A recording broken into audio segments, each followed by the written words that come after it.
Hey everyone, I'm Flash and this is sportsbookreview.com and this is going to be La Liga Futures Anti-Post, and have a good look. We're going to have La Liga Lowdown on, represented by Paco, but he's late. He's just having a little fiesta because it's 4:30 in Spain, but I've got Martin Green. But before that, if you like this video, then please subscribe, press the button, ring the bell. Ring the bell means that we will notify you and you'll never miss any content again. And the links in the description, or description in the links, press the button, go over, have a good read. There's all the sports covered there, but Martin, Dave, I think Tan's going to do a bit. And obviously, Alex gives you plenty winners over there and plenty information. But let's kick off with Martin. We can't talk about La Liga without talking about Messi, but I don't want this to be all about Messi.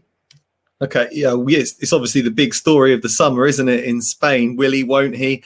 I don't think there's many potential destinations for him. He doesn't really seem to fancy going to PSG because hasn't quite worked out for Neymar there. Man City seems to be his preferred destination, but whether he's going to get the move or not, I don't know. It seems like that clause in his contract has massively expired, so Man City would have to pay for him, and Barcelona seem to be digging their heels in a little bit and trying to convince him to stay. I'm now sort of starting to think he might actually still be a Barcelona player next season. Not sure. What's your take on it? I don't think there's any way of going back. And the other good thing for the likes of Real Madrid, Atletico Madrid, Sevilla, is that Suarez wants out as well. Rakitic gone. It looks like to me that they're going to have to do a massive rebuild. And I was going to question whether they would finish in the top three. It's going to be really interesting. Yeah, I think Ronald Koeman came in. Wasn't the greatest, wasn't the most exciting managerial appointment for me. Watched him struggle at Everton. So it's a very big job to take on. But did a great job at Southampton, though. True. And seemingly doing a pretty good job at the Netherlands too. But apparently one of the first things he did was call in Suarez and say, "You're out. You've got to get rid of you." He wants to get rid of Jordi Alba. He wants to get rid of Sergio Busquets. That's the problem with Barcelona, is they've got so many players that are over 30 that are on huge salaries. And I think they spend 70% of their income on player wages. So something's got to change. They really need to overhaul this squad. Someone's got to have to make way. I guess Suarez is going to go. They've still got some very good players, but I can't see them finishing anywhere close to Real Madrid next season. And yeah, I do think they have a bit of a fight on their hands for a top 3 place. Yeah, well, let's go over to Real Madrid, because Real Madrid look like they're absolute shoo-ins to go and win the league.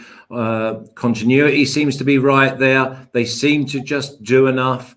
I don't fancy them in the Champions League, but I don't really see that Atletico are consistent enough. Sevilla, I think, are outstanding. So, I mean, I think we go with Real Madrid. Can you see anyone else winning the league apart from Real Madrid? Not for me, no. It's still early. It feels like the season's only just finished, but we haven't seen a great deal of transfer business yet, just because, you know, the campaign only just finished, and there's still plenty of time for transfers to be made. But as it stands, it's the Real Madrid squad that won the league in very convincing fashion after the restart this time around. Yeah, I think they'll go again. Zinedine Zidane's a very good manager. Obviously, he's proven his worth in the Champions League, but now he's proven it multiple times in La Liga too. I think he's got a good squad at his disposal. I expect to see more from Eden Hazard this season. After, well, he didn't do anything last year. Didn't really hit the ground running, did he? But we know at Chelsea that he was a quality player. On his day, when he gets the ball, he can make things happen. And it was a bit of time to settle in, a few injury setbacks, but I think he'll be really pushing to be one of the stars of the show in Spain next season. They've got all sorts of good young players coming through as well. Benzema's in great form. A couple of their midfielders are a bit long in the tooth now, but I still think they'll have more than enough about them to win the league. They've also sold quite a few players this summer, quite a few fringe players offloaded. So you would expect them to make a couple of signings as well to bolster their squad and keep things interesting. I think they'll win it comfortably. Yeah, I just have to go for Real Madrid as a futures bet. And I'd be thinking about putting Real Madrid in with accumulators, of football accumulators. So with them, say, you can throw in Bayern Munich, you can throw in PSG, something like that, get it a bit closer to even money. Looks like a good opportunity to me. Oh, I think it's a one-horse race. I really do. I mean, I don't expect I think Barcelona will have a fight on their hands just to even keep anywhere near the tabs on Atletico Madrid and Sevilla, as we said. And there'll be some other sides. Now, let's go to the other end of the table. And we've got the newcomers. And it's always tough for the newcomers when they come up. But everyone seems to think Elche, they'll go straight back down, don't score enough goals. I think they'll go straight back down, Flash. Yeah, it's not like in the Premier League where whoever wins the championship playoff, earns like 170 million quid and can go out like Fulham did and spend 100 million pounds on bolstering their squad. Not like that in Spain at all. Elche finished 6th in the second division last season. Weren't exactly in terrific form. They only won 16 out of 42 games in Segunda División, which isn't a particularly impressive record. It's a club of very limited means. They haven't spent anything so far this summer. No noteworthy arrivals. So, yeah, I'm tipping them to go straight back down. Huesca, they won the league. They were pretty good. And Cadiz finished 2nd. They had a bit of a bumpy end to the season, but they've since gone out and brought in a lot of new players. They've been quite ambitious in the summer, a bit like we saw from Granada last time around. So I think those two teams will have a much better chance of battling against relegation, and they'll probably come up in pretty good spirits. We might see them picking up a few impressive results in the opening weeks of the campaign, but things are looking pretty grim for Elche, I reckon. Yeah, I mean, you say about teams that can come up and do a bit and slack off. What about Getafe? Because I saw Getafe in the first half of last season. They were dominant. They were so confident and they had so much belief. And then once we had the lockdown and then they came back, they were a mere shadow. But then when they played against Inter Milan, they more than matched them for around an hour. Yes, they got beat, but they showed me that if we see the Getafe of the first part of last season and on the European scene, they will be there or thereabouts. Yeah, it was a real shame for Getafe because in the previous season, they did really well, came within a whisker of finishing in the Champions League places. They didn't let their heads get down. They did well in the Europa League. And then they were looking like they were really fighting for a top 4 place. And just unlucky, really, that it conspired that a team with a small squad and an aging squad had to play such a high volume of games during the heat of summer due to the coronavirus lockdown. Otherwise, I think they could well have challenged for a top 4 place, and I could have seen them finishing 5th.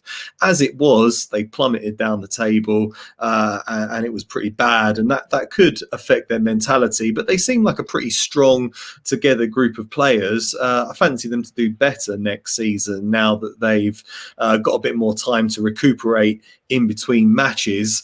They haven't really done a great deal in the transfer window yet. I still do think they need to sign a couple of players just to bulk out that squad a little bit, because that was the issue. It was looking a bit thin on the ground when the fixtures piled up last season. So yeah, I'd probably wait and see what Getafe can do in the transfer window before speculating on them to finish in the European places. Yeah, I'm just wondering if we can attribute their lack of form and just down to they were just concentrating on being right for the Europa League. And as I said to you before, I thought that they were outstanding. They could have scored a few goals early on. They didn't take their chance. And when you don't take your chance in the latter stages of a European competition, you're going to get found wanting.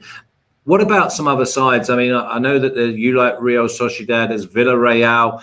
Obviously, they go into that little category of outside the top 4. Do you think any of them can burst on the scene? Maybe top 6?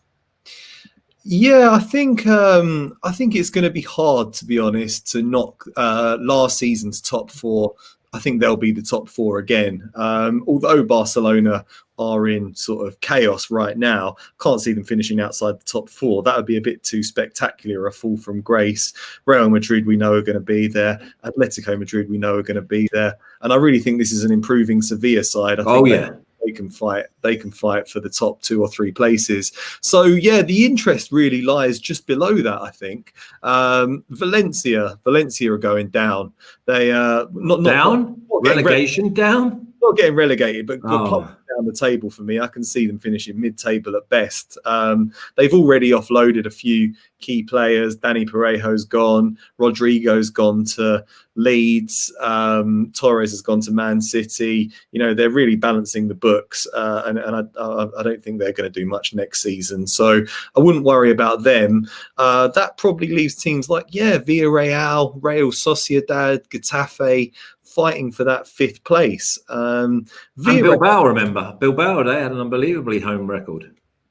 Yeah, Bilbao are a good team. I think they're maybe going to get Xavi Martinez back from Bayern Munich, which would be a good sign.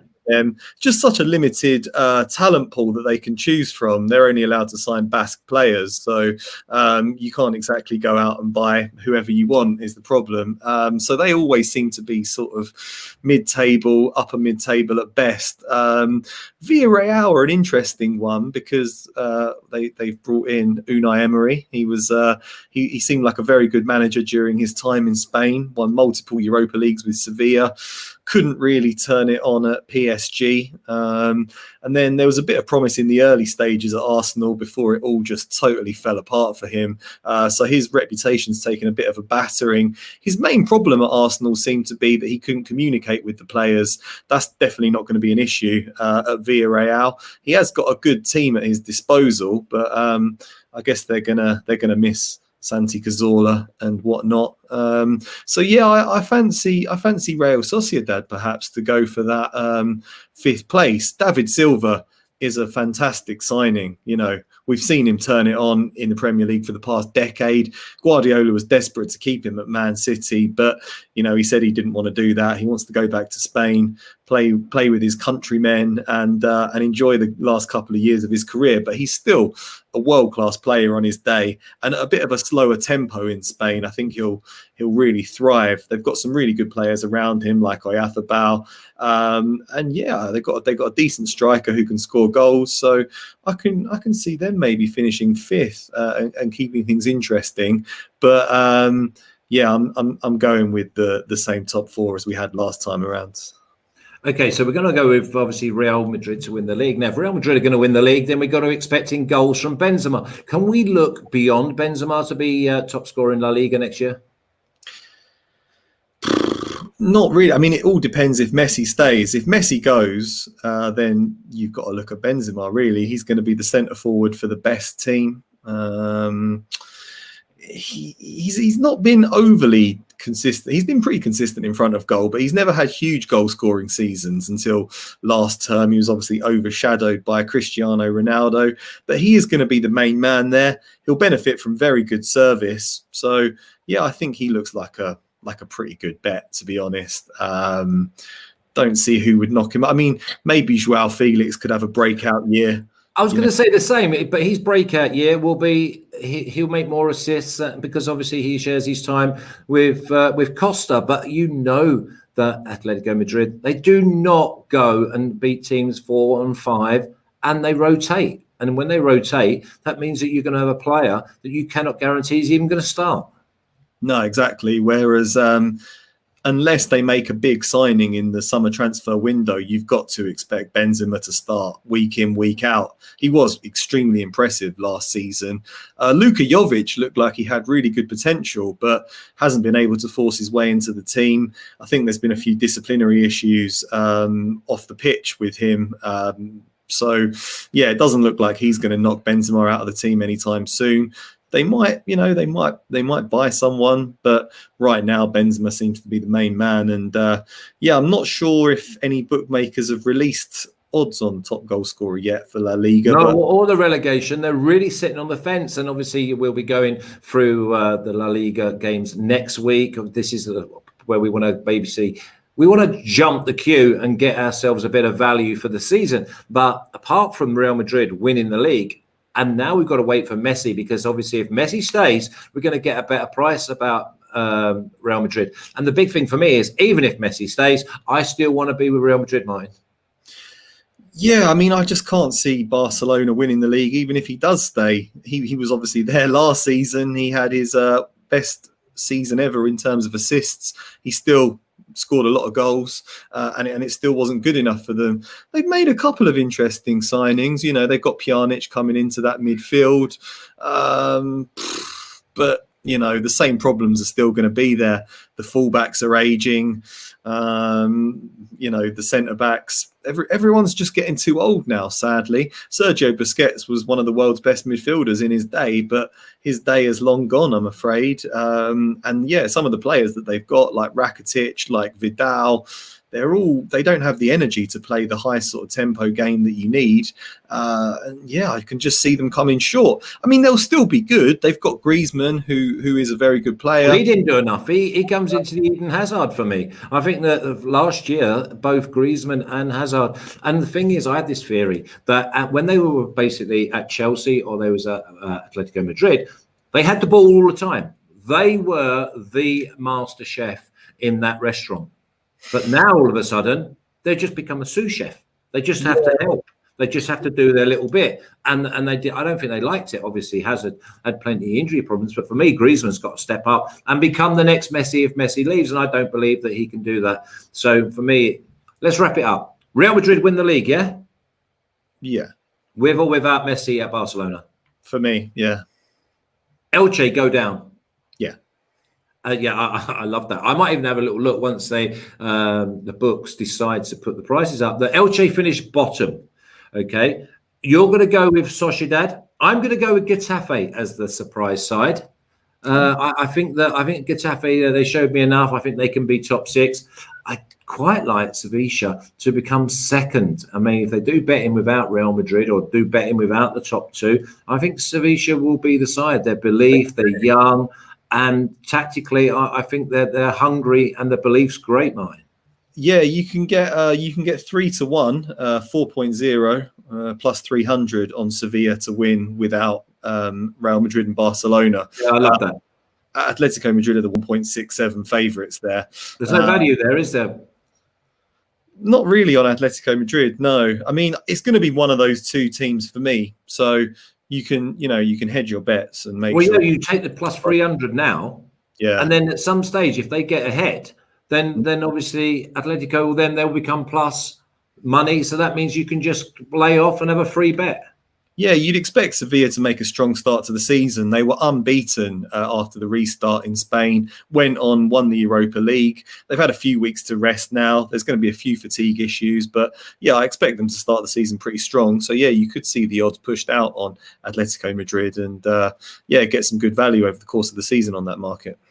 Okay, well, if you like this video, then please subscribe. Press that button. We want to get ourselves up and make sure that when you ring the bell, we will notify you and you'll never miss any content again. And we put links in the descriptions just below. Go and press them because there's plenty more knowledge for you to have a good read of. And it will hold you in great stead as well. And the boys just absolutely fly out winners week in, week out. Also, give us a thumbs up as well if you enjoy. And next week, we will start with the La Liga program. Every game we'll go through. Martin will be here. La Liga Lowdown will be here. So I'm going to say goodbye to Martin. And I'm going to go and wake up Paco and find out what's on. Let's hope it's nothing major. Martin, I'll see you next week. And we'll go with Premier League and we go with La Liga. You take care. Can't wait. Thanks, Flash. See you then. Cheers, Martin. Everyone have a great weekend. Remember, it's the Kentucky Derby tomorrow. 'Tis the law. Maybe being changed.